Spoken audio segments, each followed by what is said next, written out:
601. I got 601. All right, let's start with our mayoral candidates, if that's okay. Certainly. All right.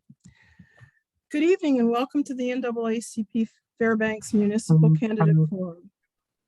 I'm Helen Marie Matese, Vice President of our Fairbanks NAACP Branch 1001. The mission of the National Association for the Advancement of Colored People is to ensure the political, educational, social, and economic equality of rights of all persons and to eliminate racial hatred and racial discrimination. We acknowledge that we work and live on the land of the Chena Dene people.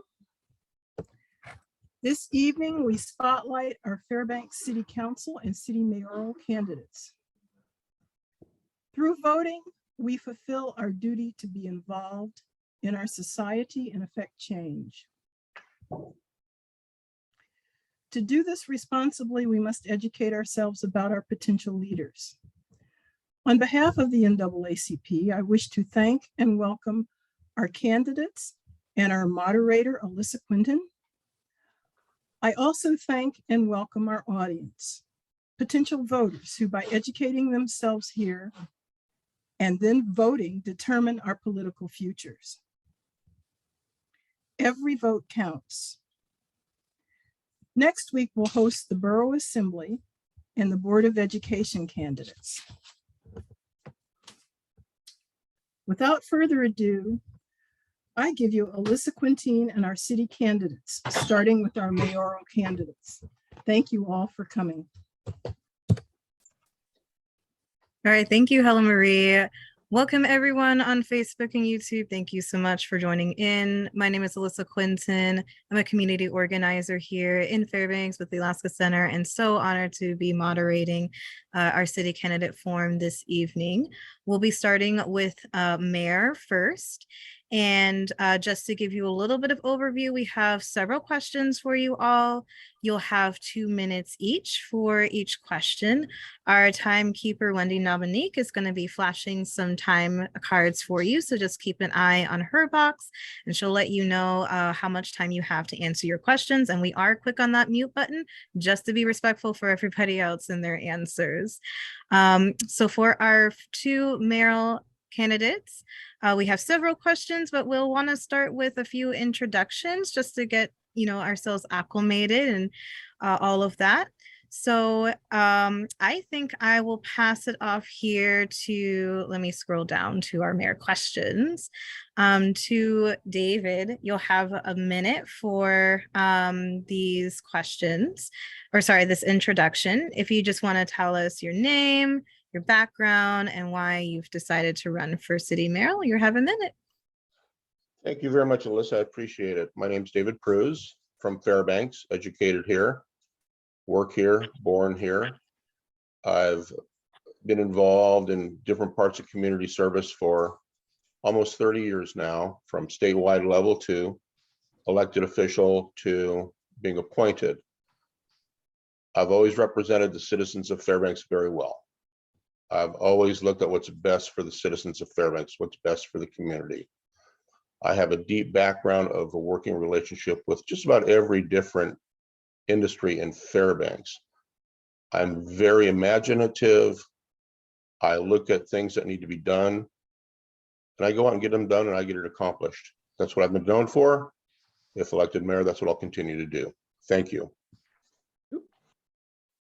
Thank you. And we'll pass the mic over to Valerie. Hi there. I want to thank the NAACP Fairbanks chapter for hosting us. My name is Valerie Therian and I'm running for city mayor. I've been a resident of Fairbanks for 46 years and my profession is I'm an attorney. I've been in private practice myself for about 45 years. I've raised my 2 girls here and think that Fairbanks is a wonderful place to live. And that's why I'm running for city mayor. I've served 4 terms on the Borough Assembly, and I'm serving the last few months of my city council seat. And I've served 3 terms on the city council. I believe that public safety is the most important issue facing our voters today. I think I have the skills and knowledge necessary to lead our community to the future. Thank you. Thank you both. So with that acclamation, we'll go into our first question. Valerie, if it's okay, I'll start with you. Sure. Question is, if you are elected mayor, would you support the work of the Diversity Council and serve as its chair? Why or why not? Well, the Mayor Matherly resigned his place as chair. I think the Diversity Council is very important, and I would like to serve as chair. I did go to the meeting last night, but unfortunately they didn't have a quorum. And June Rogers has been our city council rep, and she does a great job. And it's unfortunate that we didn't have the meeting because I was looking forward to hearing what they had to say. So I would chair it. Great. And how about you, David?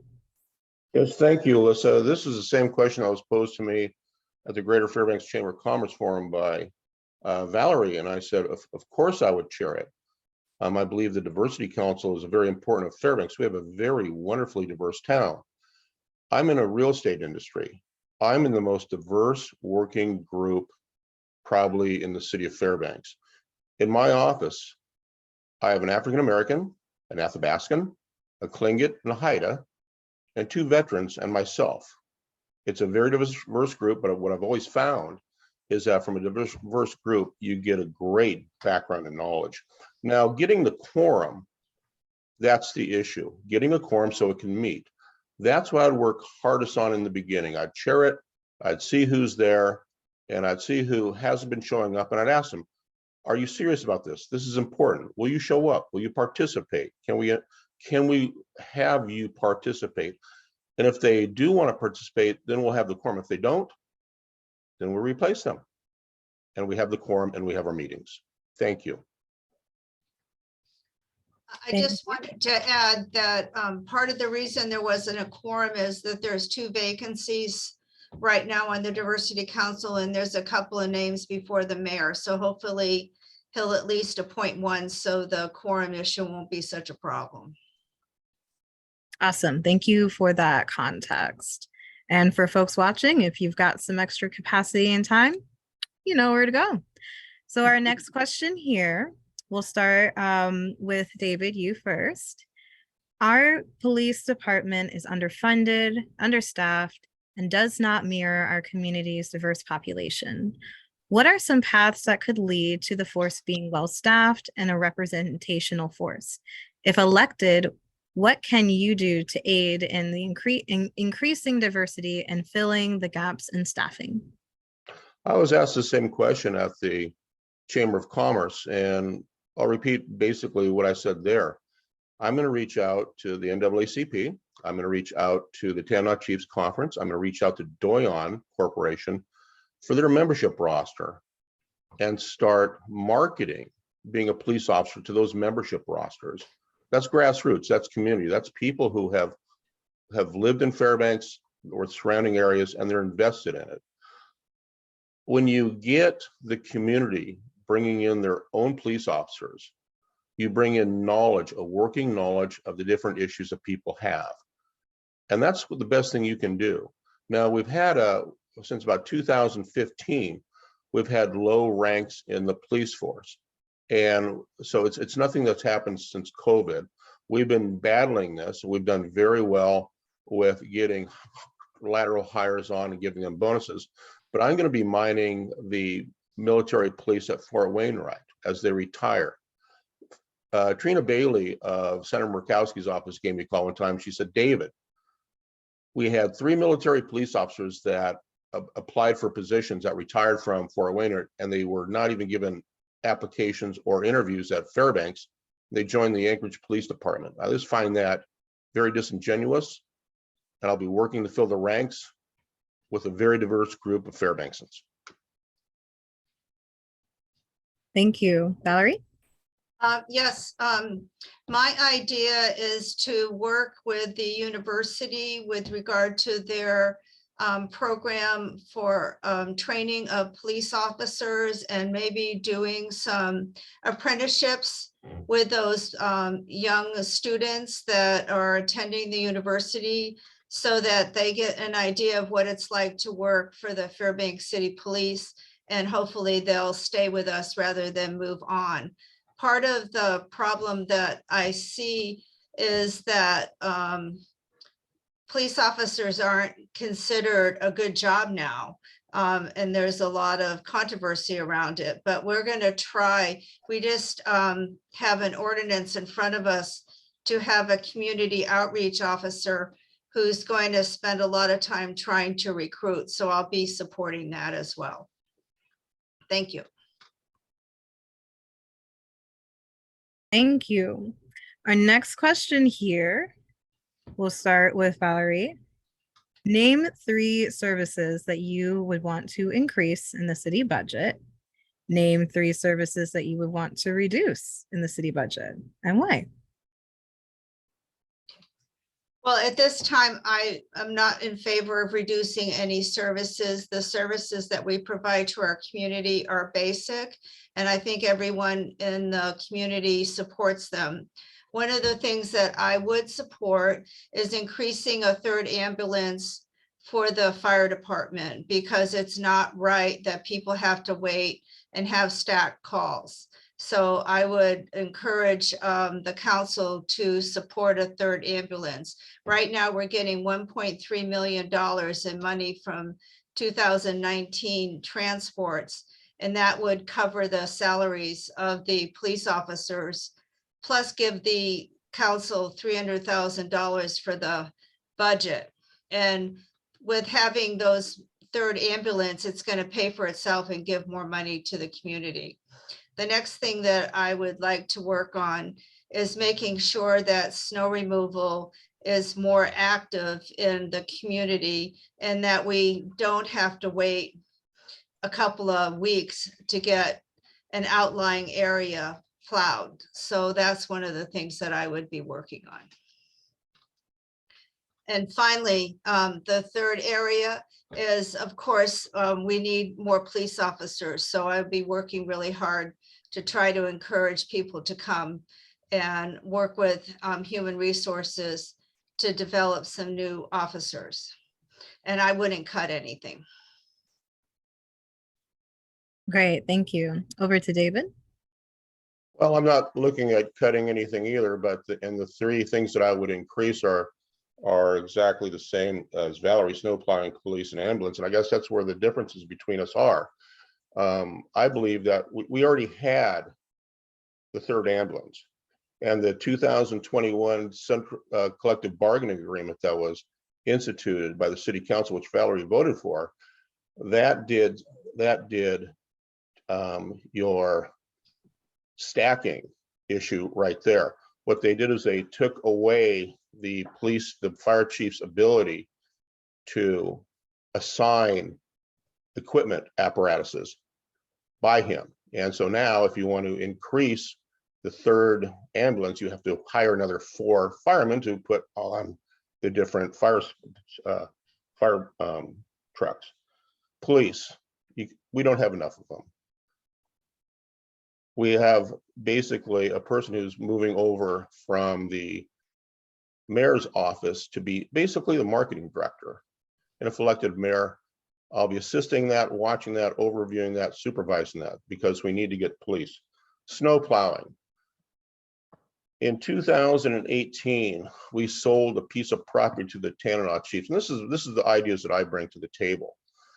If we sold that property to the NAACP chiefs behind the Chief Andrew Isaac Center directly, we'd have to put the funds into our investment fund there, and we couldn't take it out. So me being a real estate broker, I said, this is what we should do. We should do a real estate exchange. I checked it out with the attorney. It was fair. We sold a portion of our real estate behind the Chief Andrew Isaac Center, and that went into our permanent fund. And then we went out, we bought 2 locations to put snow dumps, because being in the construction industry with my family, it's your transportation cost on your snow dump. So the more snow dumps you have, the less transportation cost you have. So that's how you reduce costs on your and expand your budget. Then at the same That's time, time, Mr. okay, David. thank you very much. Thank you. All right, so we have our next question here. Who did I start with? It's gonna be That at time me, is- Alyssa. I Yeah, think It's gonna David's be next. you. yeah. I'm too busy listening. So our next question here, what are the potential sources of revenue if the cap within cap ballot issue fails? We have been getting a very nice federal insertion of funds. Also, your bed tax has been growing significantly this year because of the people traveling to Alaska and Fairbanks as a destination. So we're getting more revenue in that. You've had a very good tax basis with real estate valuations going up that can cover the cost of anything that goes down. So I think that no matter what, with our tax cap in place, that's indexed with the CPI index, our revenue will be fine from the different areas. And I don't believe in taxing anyone anymore. I believe in working our investment revenues to bring more income into the city of Fairbanks coffers versus taxing individual citizens. Great. Over to Valerie. Well, I certainly hope that the voters will support getting rid of the cap within the cap because it ties the hands of the city council and doesn't give us the opportunity to deal with the rapid rate of inflation that we've been having. I think that we'll continue to see more revenue growth in marijuana sales and possibly alcohol sales. And also we receive 5% of the wholesale price of fuel. So since fuel's going up, we might be able to get a little bit more.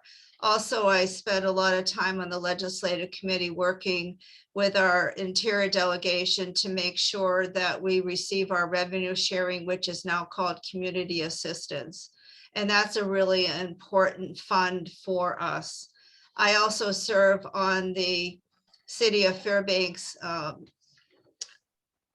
Permanent Fund Committee, and I've learned a lot about the management of our fund.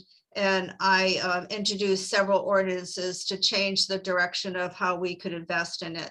So we really need to make sure that our investments continue to grow, and I'll be keeping an eye on that. Thank you. Thank you. All right. Next question here. We'll start with Valerie. And this is a two-part, so if you need me to repeat, I can.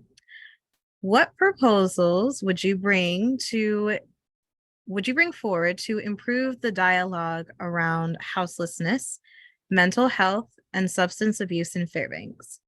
How can we improve the consistent public restroom access issue in downtown Fairbanks?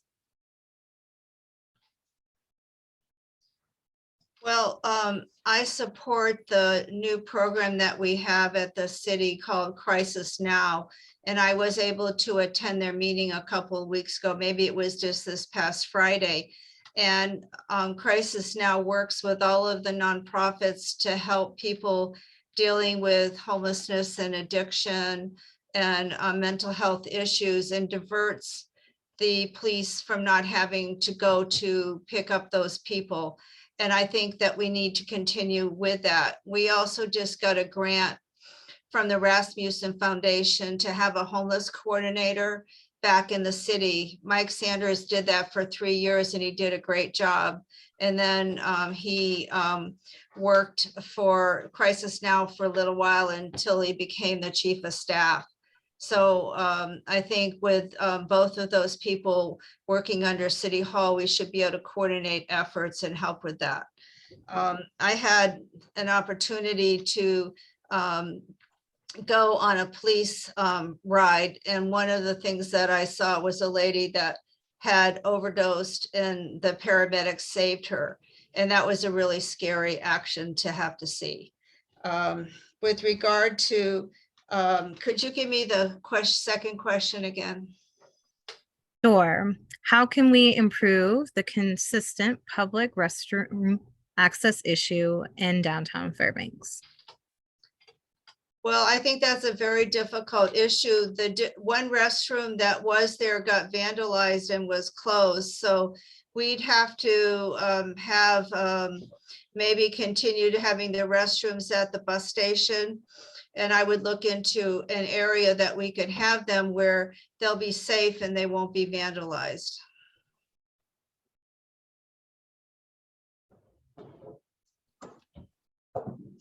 Thank you. So our next question here, we'll start with David. As the city of Fairbanks, Alyssa, yes. I didn't answer. I didn't Oh, answer you the didn't last answer the question. It's okay. It's I'm ready. okay. Go ahead and give me your answer.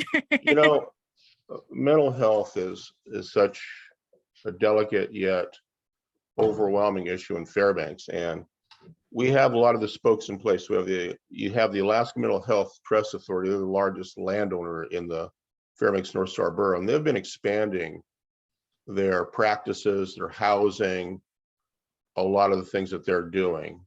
And I'm meeting with them in January to discuss more programs up here. Then you have the Fairbanks Rescue Mission.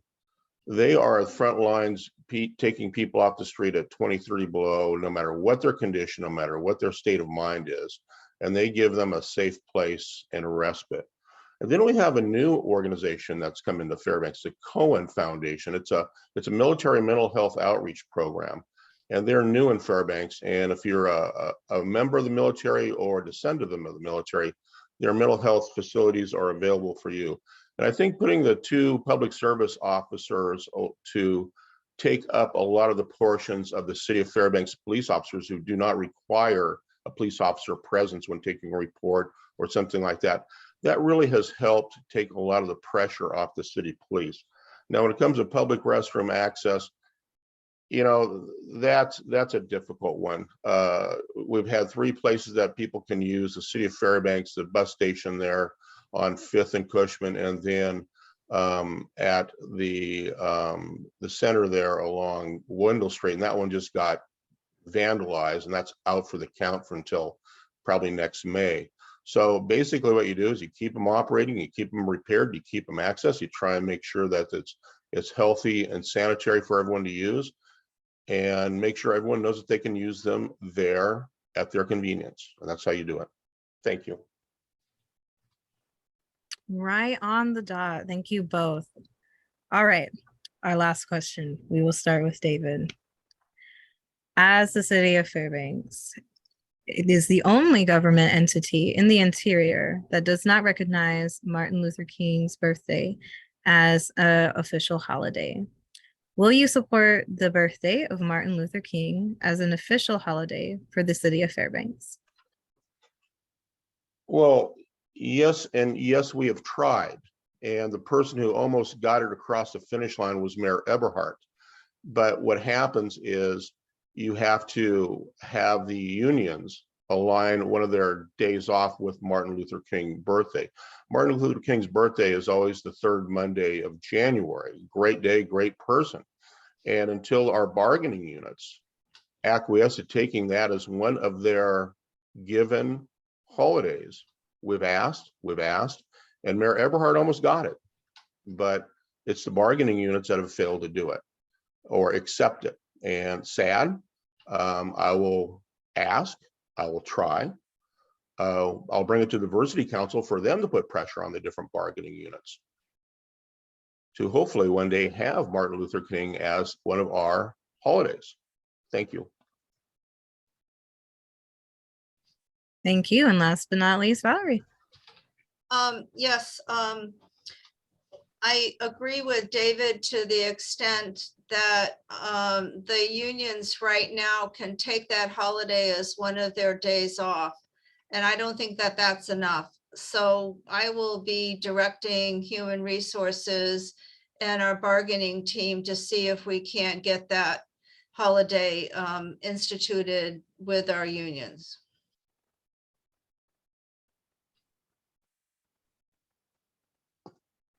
Alrighty, well, thank you very much. Those were all of our questions for city mayoral candidates. We're gonna go ahead and take a quick 5, get a quick little bio break for all of the folks that are patiently waiting in our Zoom room. All of you watching, go ahead, fill up your water bottles. I've got mine over here. Stay hydrated because we have city council candidates here and we are going to allure you with all of our different questions and answers. So let's take 5. We'll see you back here at 6:30 and get things started. Alyssa, are we going to have a final comments or are we done?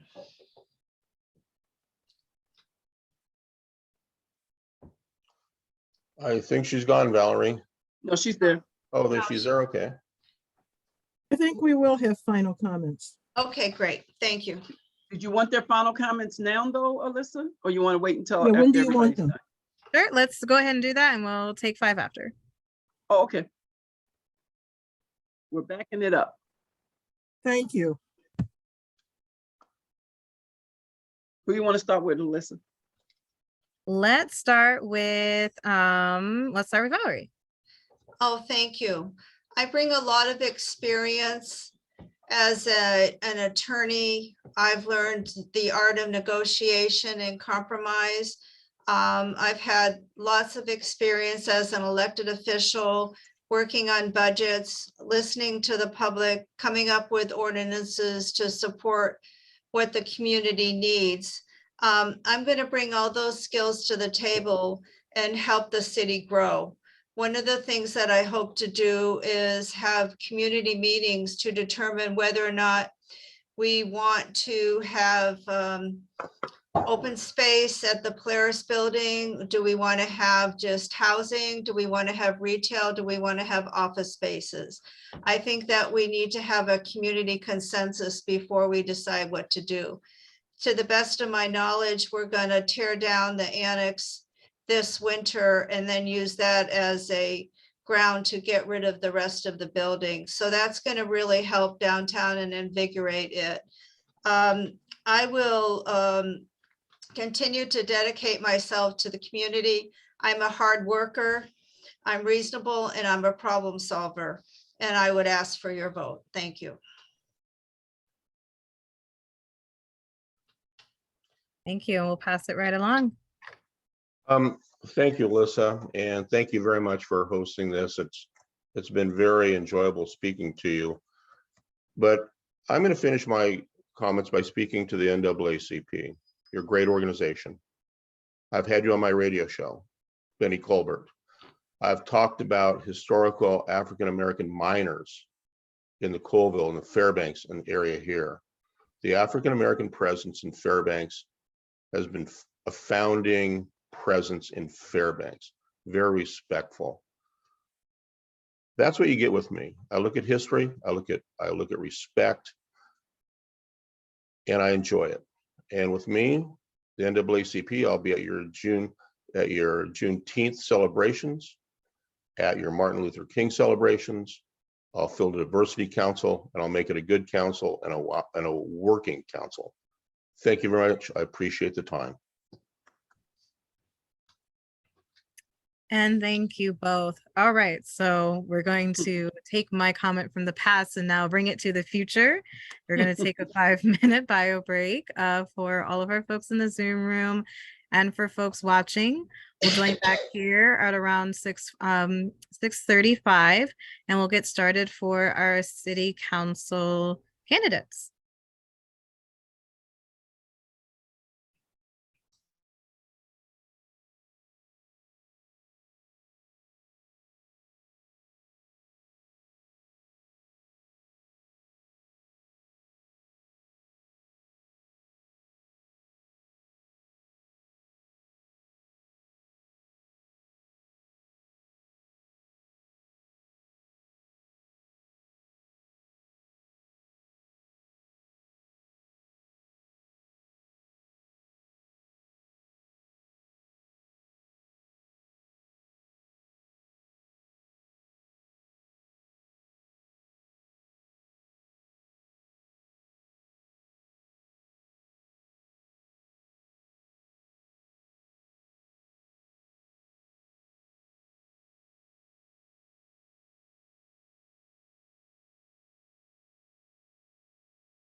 Okay, how are we doing for time?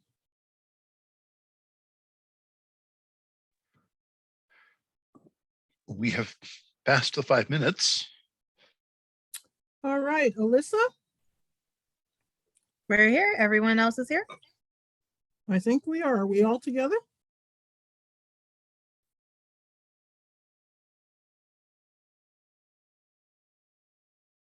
I'm here.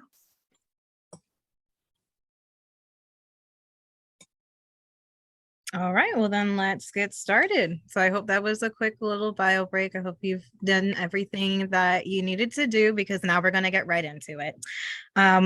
Welcome everybody who has joined us. We are now in our city council stage. We are here with 4 candidates. We want to pay a little homage to one of our city council members that was not able to join us, Sue Sprinkle. She is back home taking care of mom, so best luck to her and moms, and we hope that you all get better soon. We appreciate and we appreciate, you know, just being in that situation. With that, with our 4 candidates here, I am going to pick at random who's going to start, but we're going to start with introductions. Same thing, name, your background, and why you've decided to run for city council. And who's going to start us out? Crystal, you want to start introduction? You'll have a minute. Sure. Thanks for having me here tonight. My name is Crystal Tidwell. I came to Fairbanks over 20 years ago on vacation, and I never really looked back from that. I wanted to live in a community where I could raise my children, where there were good schools, economic opportunities, and kind people. And that's really what I found here in Fairbanks. I am a 15-year member of the International Union of Operating Engineers, where I currently work as a business agent. I represent our membership from Denali Park to the North Slope of Alaska. I'm extremely passionate about infrastructure projects and workforce development. I do a lot of trades outreach in our community and our schools. I'm also a planning commissioner for the Fairbanks North Star Borough, and I am on the board for the Boys and Girls Club of Alaska. I'm just excited to be here tonight and look forward to the questions. Thank you. And thank you. We'll go up the line here. Richard, would you like to go next? Sure. I started my career in the United States Air Force and then went on to go to work for the Department of the Navy and the New Hampshire National Guard. In 1990, I had the opportunity to come up here as a full-time member of the Alaska National Guard.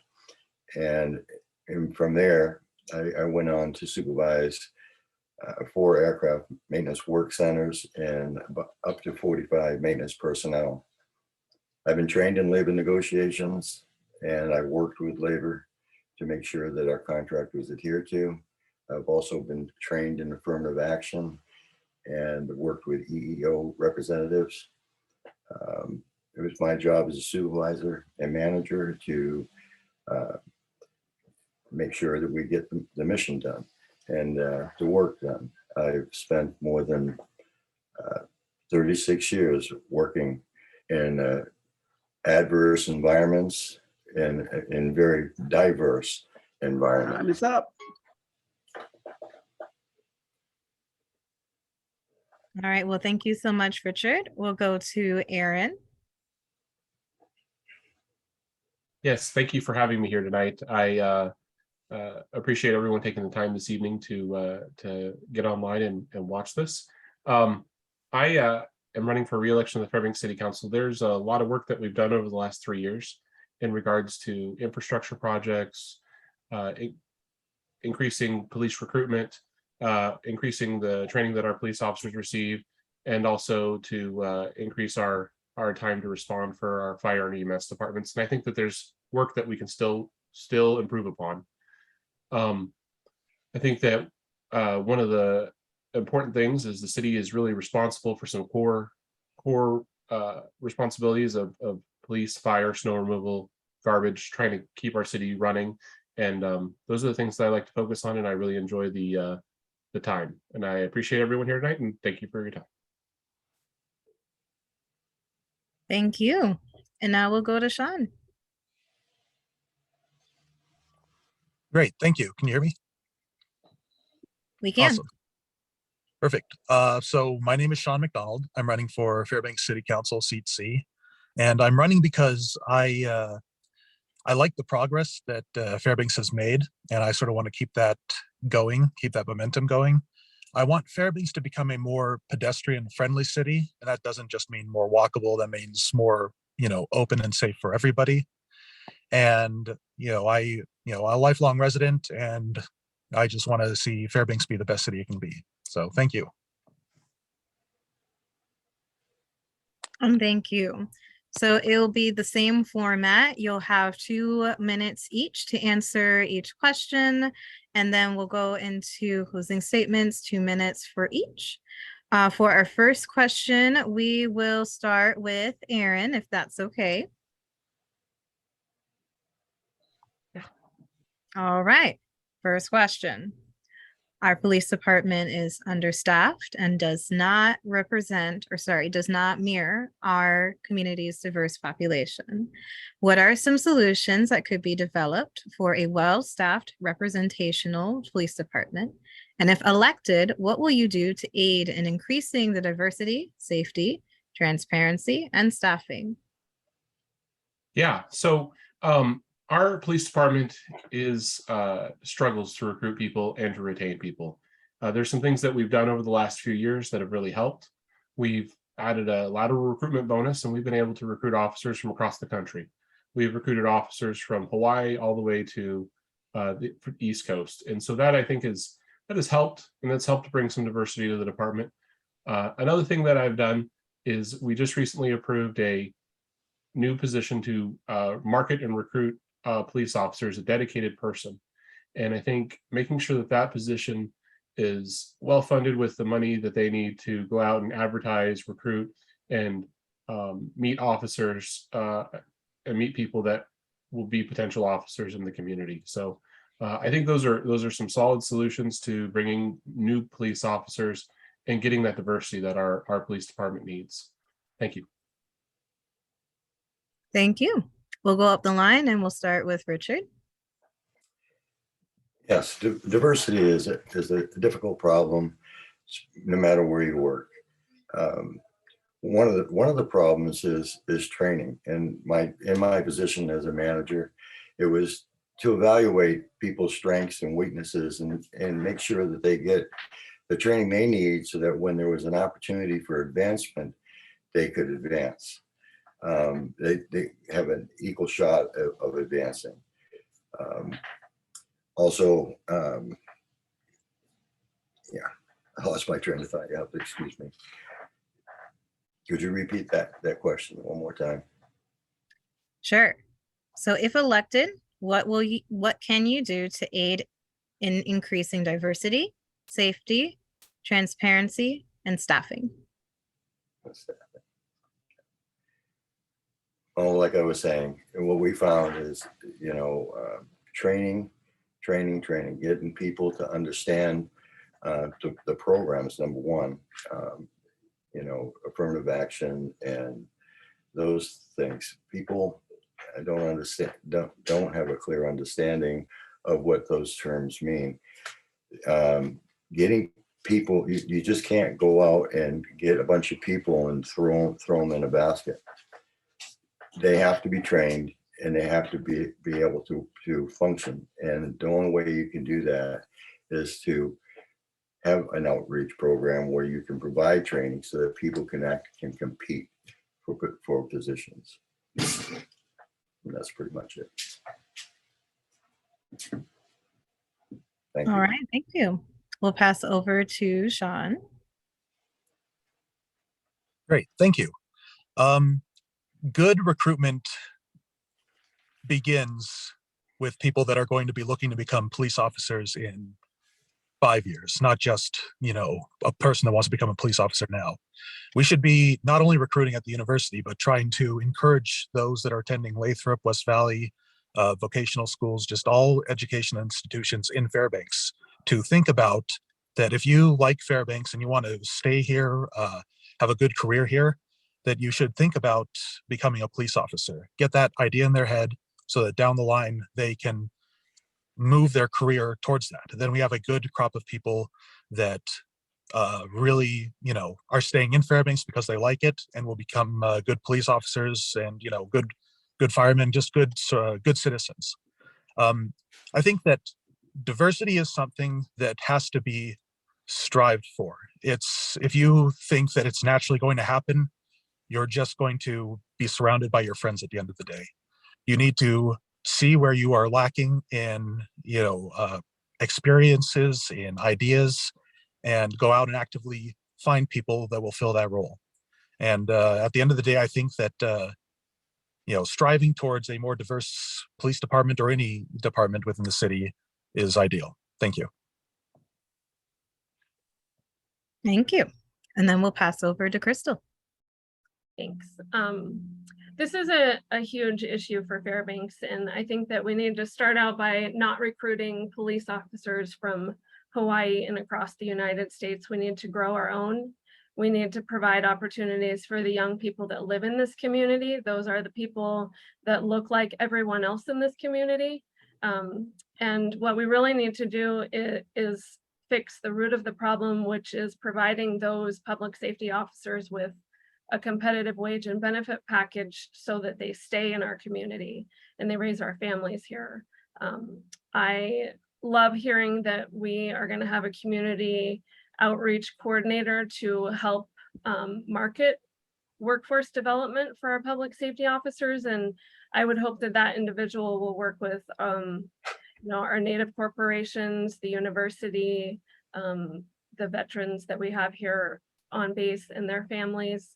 And I think if we can begin by growing our own workforce here in Alaska, you will see natural diversity take place because we're going to be hiring our own people. Thank you. Thank you. So for our next question, we'll start with Richard. Name 3 services that you would want to increase in the city budget. Name 3 services that you would want to reduce in the city budget and why.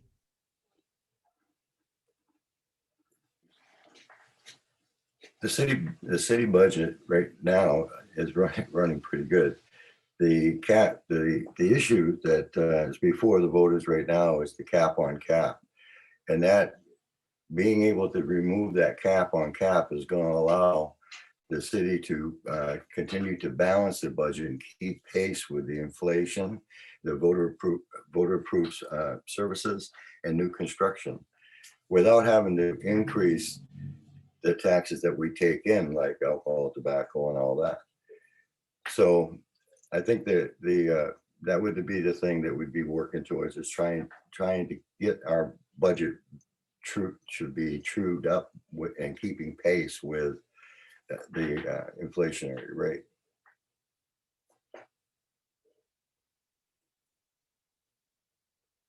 Great. We'll pass over to Sean. So I think that the budget as it stands is pretty fine. If I were to look at a department for increasing, would be the how we handle snow. I think that we need to be a city that is year-round accessible to everyone in every mode of transportation. Last year, there was just so much snow on the sidewalk. People, had a lot of trouble getting around, and there was just sheets of ice that were, we need to make sure that snow is dealt with, ice is dealt with, and that everything is easily accessible to everyone all year round. I don't necessarily think that there's anything that needs to be cut right now. That's basically it. We could take a look at the mayor's office and, poke at them, but I think as it is now, it's pretty fine. Thank you. Thank you. We'll pass over to Crystal. I think Fairbanks is a very lucky community to be where we're at, where we're not in debt, and we do provide great services If I had to increase any, snow removal is always one that the public really seems to want more of. I would increase public works in general. I would like to see increases for infrastructure projects to improve our roads, which we've been doing a great job of that, and I'd like to continue to see that. And if funding wasn't an issue and available, I would want to see the crisis now money increased so that we could better support mental health in our community. Thanks. Thank you. And then we'll pass to Aaron. Yes, thank you. So I wouldn't really look to make any cuts. The city provides a basic set of services already, and the city does that, I think, at a very reasonable amount. If you look at the average per cost total revenue per citizen, it's about $1,400 per person. Snow removal is always going to be a challenge, especially when you have 4 inches of rain in December. That's something that not many people can expect. And this year we've taken some steps, and I've actually put some funding towards buying new equipment to be able to move snow faster. And so that was important. We got some new side dumps, which are going to help remove snow. They can haul the same equivalent that 3 dump trucks could haul. Mental health is important. We just recently have got the Crisis Now positions funded inside the city through Alaska Mental Health Trust, and the Alaska Housing or the Homeless Coordinator will be coming soon on board too. So those are all great things that are happening. Thank you. Thank you. And a beautiful segue into our next question. Very similar questions that we asked our mayors, but we do want to see what our city council members that are going to be working with them have to say on this. So our question here, we'll start with Sean. What proposals would you bring forward to improve the dialogue around houselessness, mental health, and substance abuse in Fairbanks? I think those are areas that it's okay for us to get creative in. I think we need to encourage more housing, more safe housing, more just facilities that can help people when they need help. I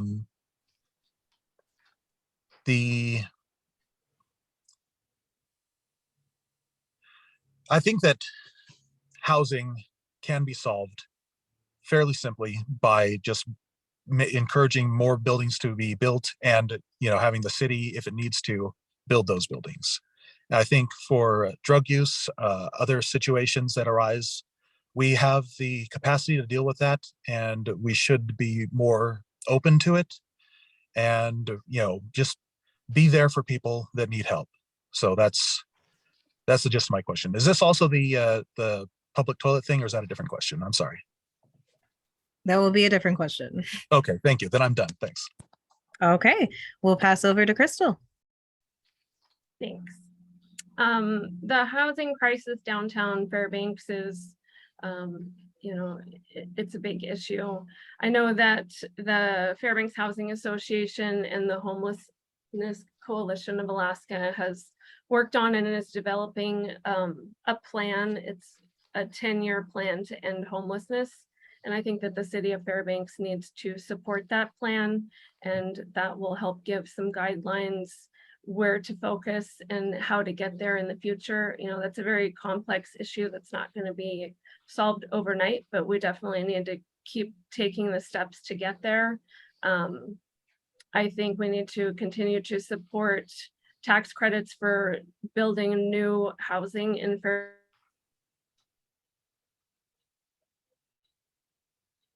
Oh, you cut out.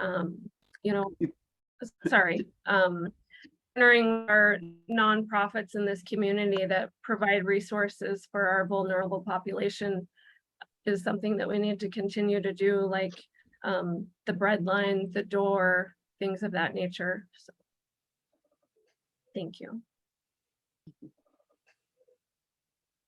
Thank you. I will pass it right down the line to Sean, and then we'll next will be Richard. I think I already went. Or sorry, no, Lord. Aaron and then Richard. I'm reading jumping, so don't do that. Aaron and then Richard. Yeah, so the Crisis Now and the Alaska Mental Health Trust provided a grant to the city to be able to fund part of that position, and as part of the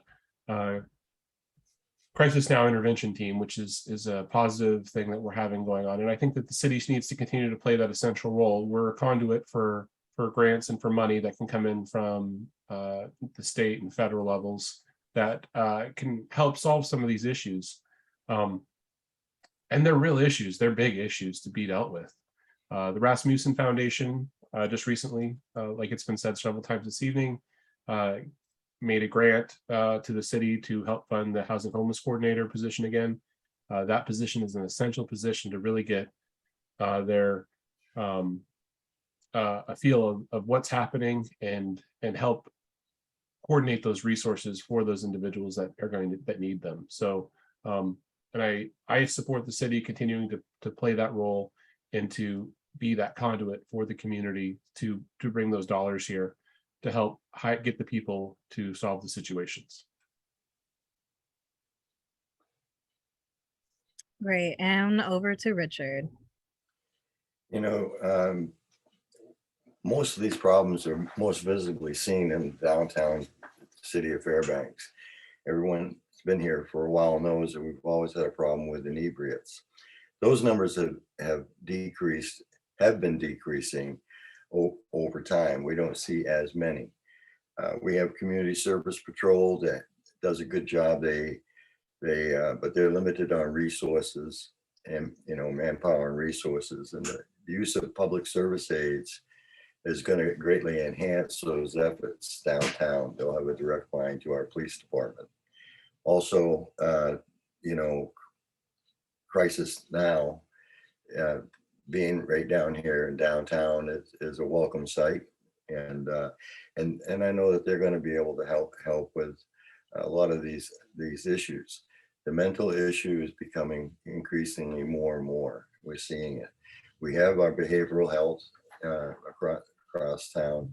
I think if these organizations can coordinate better, we can help those people even more. I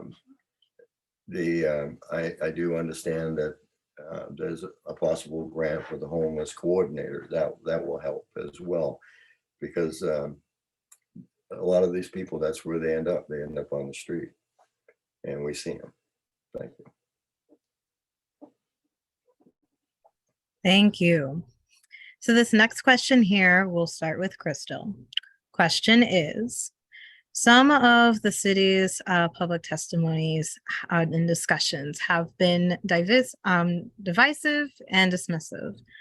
What skills and expertise do you bring to the city council as a uniter of people, one who will fairly hear the concerns of Black, Indigenous people, and communities of color, and the disabled community as well? I think part of being an elected official, like that is the job of the people that sit on the city council and our other governing bodies, to be accessible and approachable to everyone in our community. In my professional work that I do now, you know, I represent our entire membership, super diverse people, and that's what I do. Is I listen, I investigate, and I solve problems for them, and that's exactly what I plan to continue to do for the city of Fairbanks.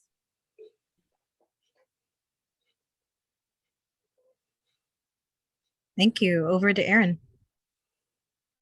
Thank you. I think we've had a very fortunate last 3 years, and there's been maybe some moments in the city council chambers that might feel stressful, but I feel like overall the city council has always had a very good group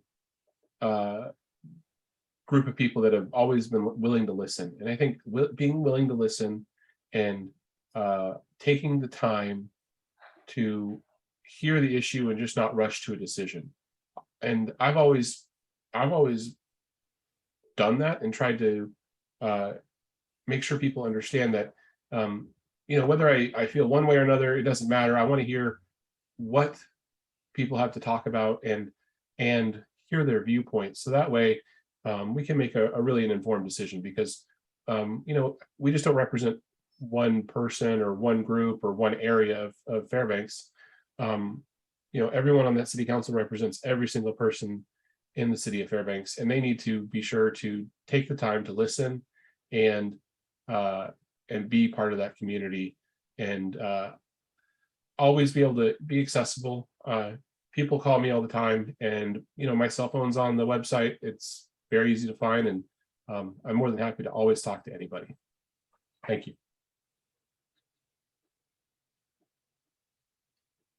Thank you. Over to Richard.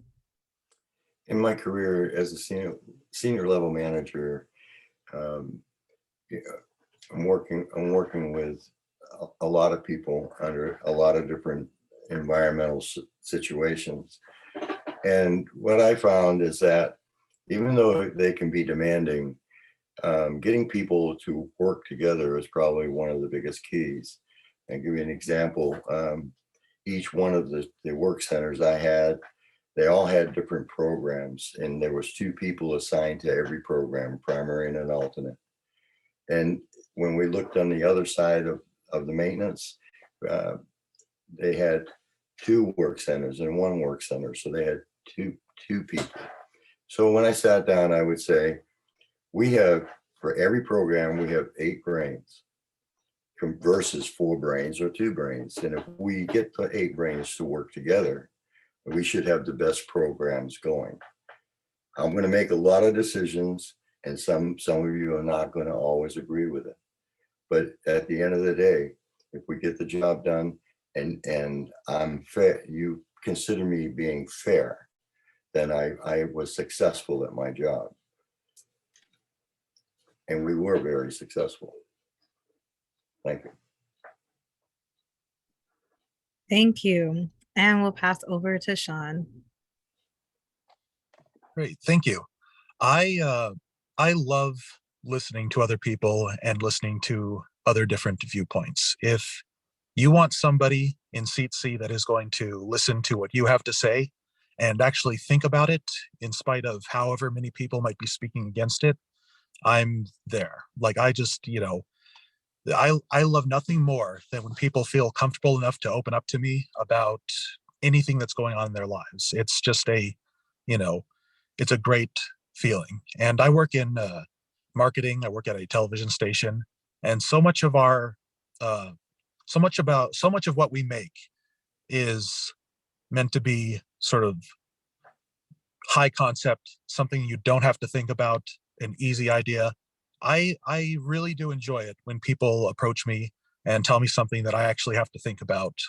And it's, so if I am, I look forward to be open to whatever anyone has to say and hopefully accommodating. Thank you. Thank you.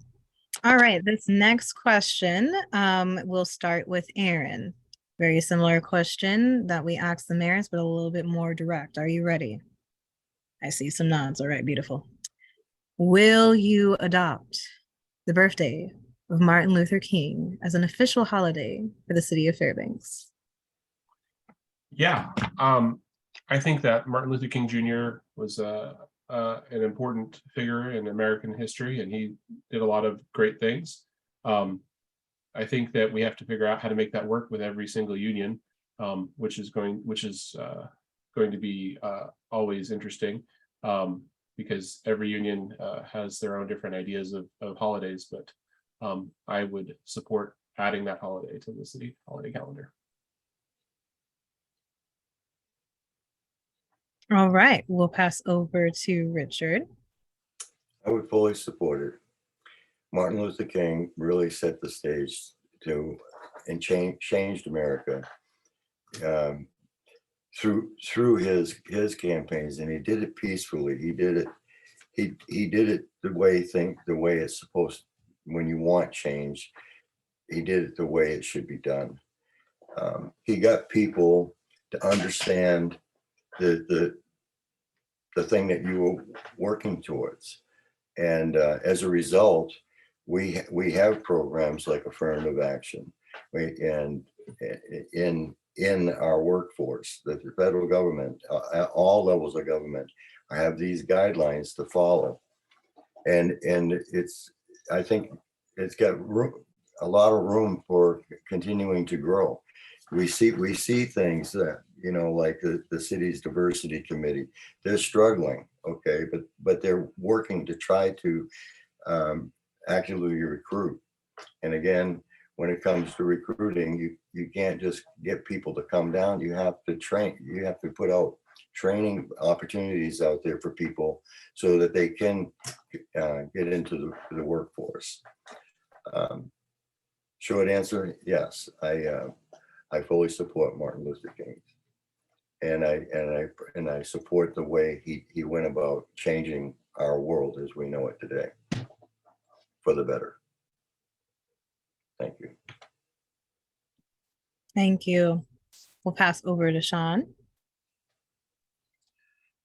Thank you. Yeah, actually, I'm sort of surprised to learn that it's, not already celebrated in the city of Fairbanks at least on the city government level. That was sort of a surprising thing to learn. Yeah, I fully support it being a holiday. I think that if people are going to work on Martin Luther King Day, if we haven't acknowledged it already, we should, you should be prepared to get a copy of the letter from a Birmingham jail. You should be prepared to sort of, we should, teach people that are coming to work why Martin Luther King Day is important. And it should be, if you're working that day, you should know it's Martin Luther King Day at the least. But yeah, we should definitely make that a recognized holiday. Thank you. Thank you. And over to Crystal. Absolutely. I would support adding that as a holiday, and I have never heard of a union contract being against adding a holiday. I do a lot of negotiations for different contracts and different contractors, and that is a recognized holiday in many, and I would love to see that added to the CBAs for the city.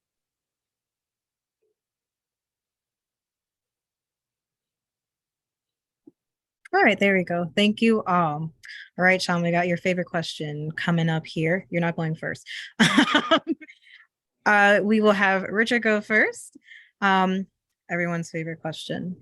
There is only one public restroom in downtown Fairbanks, and sometimes it's closed. I know that because I have tried and I have a tiny bladder. So was not happy about that. How can we improve this very important health issue? We'll start with Richard. Well, by improving the security downtown to begin with the addition of the public service aides, the public bathroom that they just spent a lot of money on was completely vandalized and torn apart. It's going to cost the city a lot more money.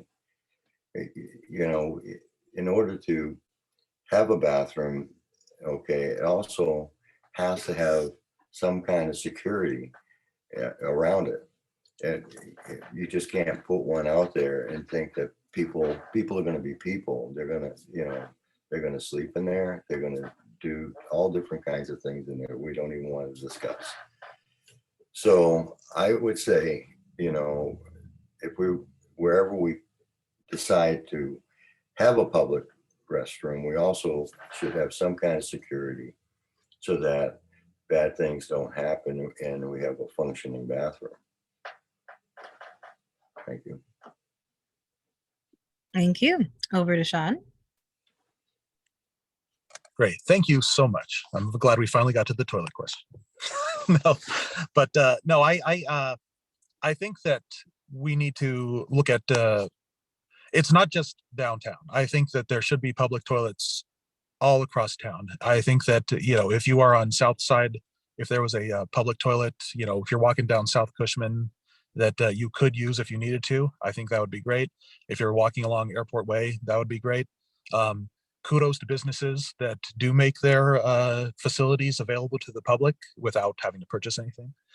And I think that, so I live downtown near the Doyon building, and they've been doing construction. They have a porta potty.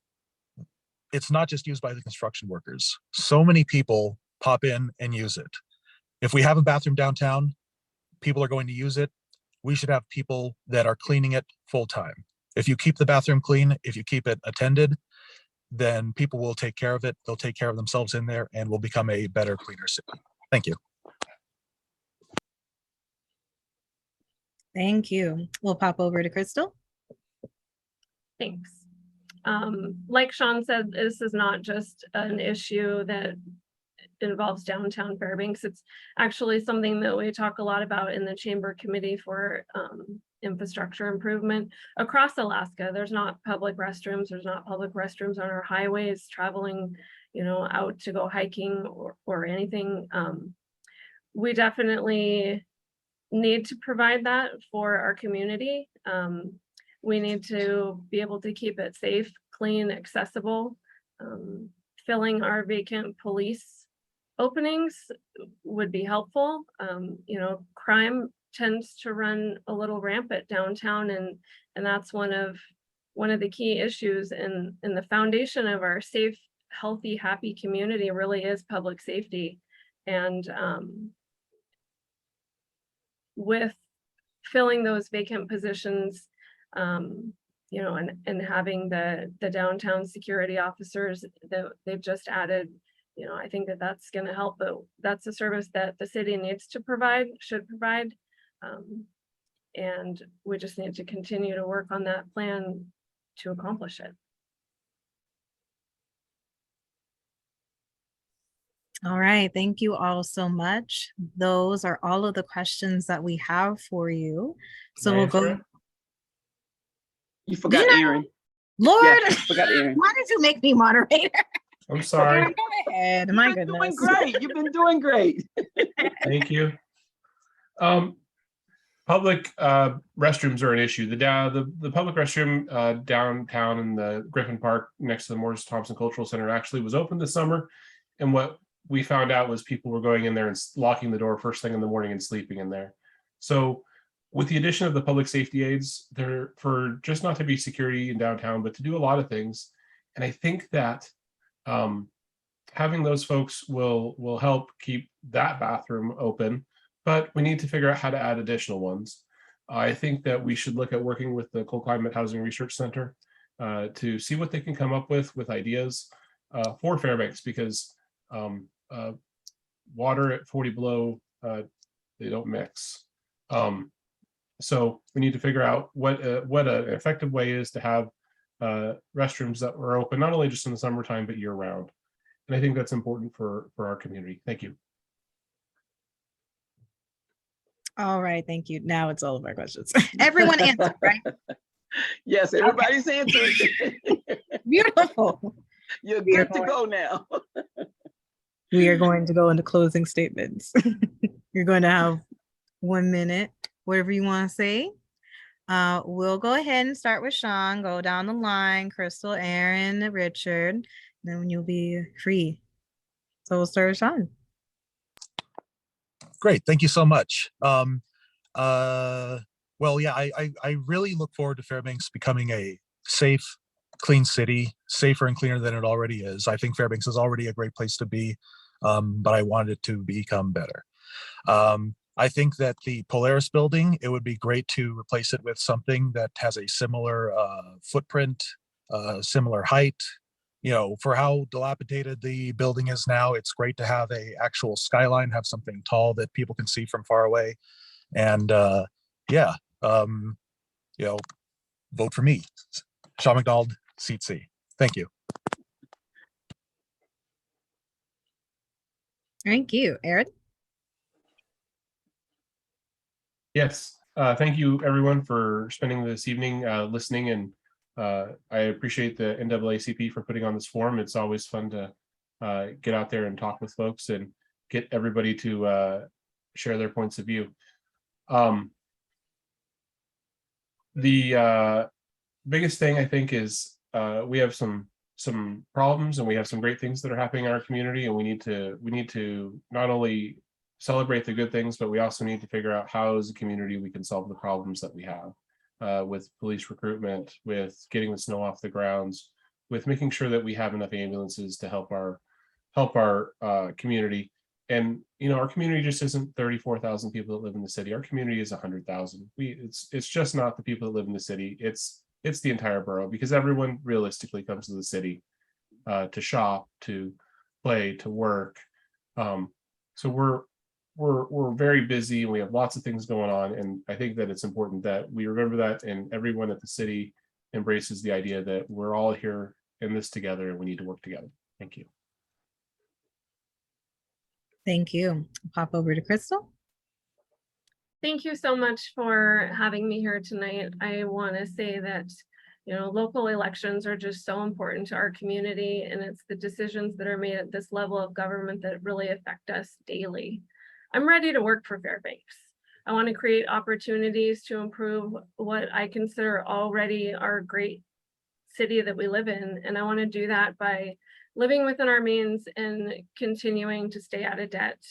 I want to have creative ideas to retain our workforce and develop a new one that's made up of Alaskans, providing opportunities for our young people to stay here in our community and raise their children here.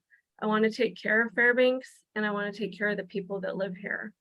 I'm really just very blessed to have the life that I do have, and I'm ready to give my energy back to Fairbanks. I think that I am the best candidate for seat D, and I would be honored to have your vote on October 4th. Thank you. And last but not least, Richard. Yes, I have a long history, a proven track record of more than 36 years of service, commitment, and dedication to our country and to our state. And I look forward to having an opportunity to apply those tools that I learned as a manager to get people to work together and to get things done. And I was able to do that in some of the most adverse environments. It's not an impossible thing. I also have worked I have also helped manage our store downtown here in the center of Fairbanks for more than 10 years. I understand what the issues are firsthand down here in downtown Fairbanks. And as I said before, I applaud the addition of the Crisis Now Center that just recently opened. We are seeing positive things in our city.